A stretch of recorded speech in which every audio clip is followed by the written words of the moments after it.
2006년 9월 15일 금요일 밤, 미국 뉴욕 클라렌스 다이나 브레이드 코퍼레이션 공장 주차장은 평소처럼 조용했습니다. 작업을 마친 직원들이 하나둘 차로 향하며 퇴근 준비를 하고 있었죠. 브라이언 역시 가방을 메고 작업복 주머니를 정리한 뒤 자신의 트럭으로 걸어갔습니다.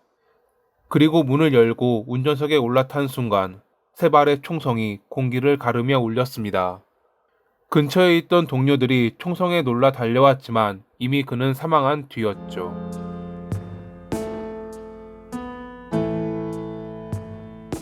록포트는 농지와 작은 상점들이 흩어져 있는 전형적인 시골 풍경을 지닌 마을이었습니다. 이 마을에서 태어난 브라이언은 어릴 때부터 조용하고 느긋한 성격으로 유명했습니다. 화를 내는 모습을 보기 힘들었고 대체로 침착했다고 합니다. 부모님과 두 형제와의 관계는 각별했습니다. 형제들은 그를 영웅이자 가장 친한 친구라고 부를 정도였죠. 어머니는 아들을 스포츠 광이라고 표현했습니다. 브라이언은 8살 때부터 매일 아침 신문 스포츠란을 읽었어요. 좋아하는 팀의 모든 통계를 외울 정도였죠. 그는 야외 활동과 게임도 좋아했습니다. 주말이면 캠핑 장비를 챙겨 나가고 낚싯대를 들고 호숫가에 앉아 몇 시간을 보내곤 했습니다. 모험심도 있어 가족에게 알리지 않은 채 혼자 스카이 다이빙에 도전했던 일은 형제들 사이에서 오랫동안 회자됐습니다. 고등학교 시절에는 야구와 축구를 했지만 어깨 부상으로 주니어 시절 내내 경기에 나가지는 못했습니다. 졸업한 뒤 곧바로 대학에 가지 않고 기계 공장에서 일했던 그는 부모님의 설득으로 대학 진학을 결심했습니다. 학비와 생활비를 충당하기 위해 그는 학업과 일을 병행해야 했고 다이나 브레이드 코퍼레이션이라는 회사에 들어갔습니다. 유연한 근무 시간 덕분에 수업과 일을 함께 할 수 있었고 그는 성실한 태도로 동료들의 신뢰를 얻었습니다. 여기서 그는 토마스라는 남성을 만났습니다. 토마스는 46살의 기혼 남성이었고 두 딸의 아버지였습니다. 겉보기엔 평범한 중년 가장이었지만 그 역시 게임과 카드놀이를 좋아했습니다. 어느 날 브라이언은 토마스가 자기와 같은 온라인 게임 사이트에서 활동하고 있다는 것을 발견했습니다. 게임에서의 대화는 직장 밖에서도 이어졌고 둘은 종종 사소한 농담을 주고받는 사이가 됐습니다. 2005년 토마스는 제시라는 여성과 온라인에서 알게 됐습니다. 그녀는 자신을 웨스트 버지니아에 사는 18살의 여성이라고 소개했죠. 토마스는 자신을 19살의 해병 저격수 톰이라고 속였습니다. 그리고 30년 전 해병대 시절 찍은 사진을 보냈습니다. 자신을 큰 키의 근육질의 몸을 가진 젊은 청년이라 묘사했고 파병을 기다리는 군인이라고 거짓말했죠. 게임에서 만나 농담과 일상 이야기를 하던 그들은 어느새 노골적으로 성적인 대화를 자주 나눴습니다. 그들은 서로를 애칭으로 부르며 사랑해라는 말을 주고받았다고 합니다. 토마스는 곧잘 브라이언에게 자기가 게임에서 만난 여성과 사귄다고 자랑했습니다. 직접 만날 것은 아니기에 약간의 거짓말을 하고 있다는 것을 말이죠. 토마스가 제시와 함께 게임을 하다 보니 브라이언 역시 그들과 가끔 게임을 즐기고는 했습니다. 그가 보기에 둘은 정말 가까워 보였고 서로의 사진을 주고받는 것도 알고 있었습니다.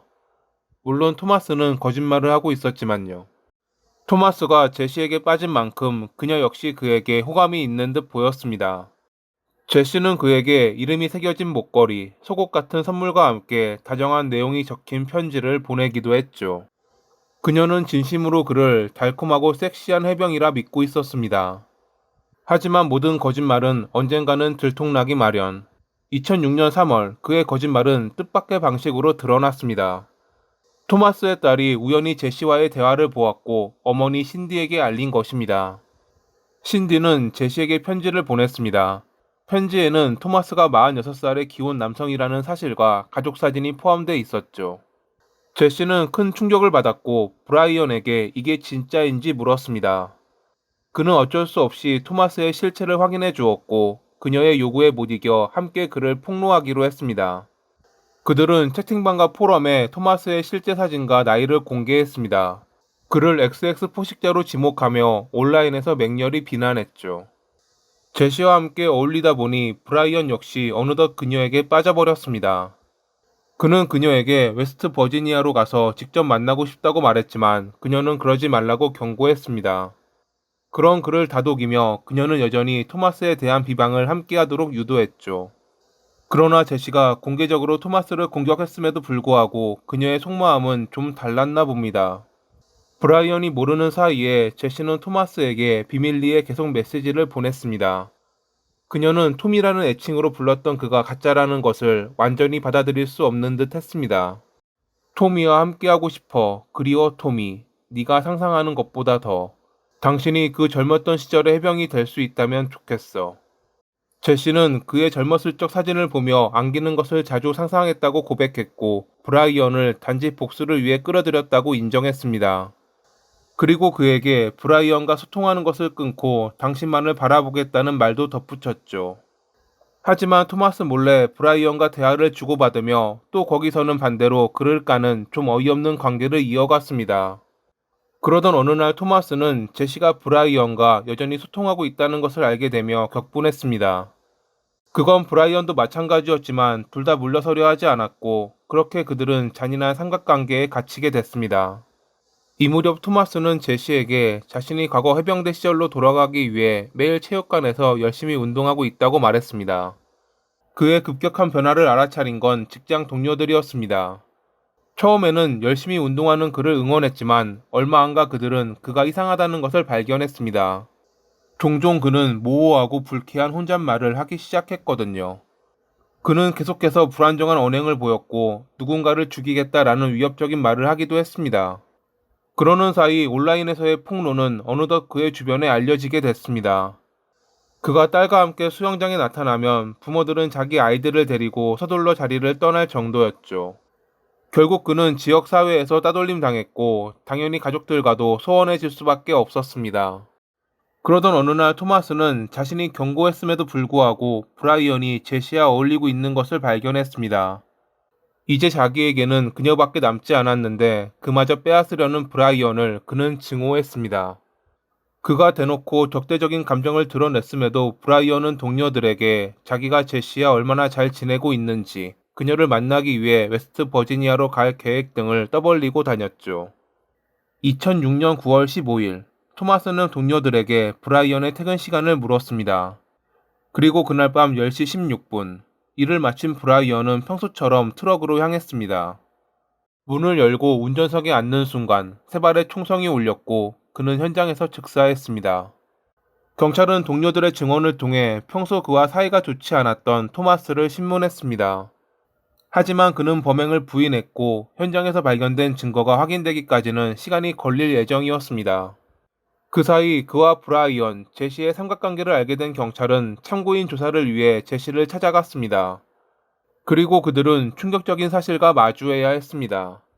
제시는 실제로 존재했지만 온라인에서 브라이언과 토마스가 대화한 인물은 제시가 아닌 그녀의 어머니 메리라는 여성이었거든요. 메리는 딸의 사진과 신분을 도용해 두 남자를 속였고 수개월 동안 관계를 조종했던 것입니다. 한편 경찰은 현장에서 발견된 탄창에 붙어있던 털이 토마스의 반려견과 일치한다는 것을 확인했습니다. 그리고 그의 핸드폰 위치 기록은 범행 시간에 그가 현장에 있었음을 입증했죠. 곧 그는 체포됐고 재판을 기다리는 동안 아내로부터 이혼 통보 편지를 받았습니다. 그의 변호사는 정신 이상을 주장해 형량을 줄이려고 했는데 검찰 측이 유죄를 인정하면 15에서 25년으로 끝내주겠다는 제안을 합니다. 결국 토마스는 이에 응했고 2007년 10월에 20년의 징역을 선고받았습니다. 메리는 법적으로 처벌을 받지 않았지만 남편과 딸 모두와의 관계를 잃었습니다. 브라이언의 가족은 그의 이름으로 온라인 착취 방지 법안을 추진했습니다. 그러나 그 어떤 법도 2006년 가을밤 세 발의 총성을 되돌릴 수는 없을 것입니다. 거짓말로 시작된 관계로 인해 결국 모두가 불행해지는 이러한 일들이 더 이상 일어나지 않기를 바라며 이만 마칩니다. 오늘도 시청해 주셔서 감사합니다.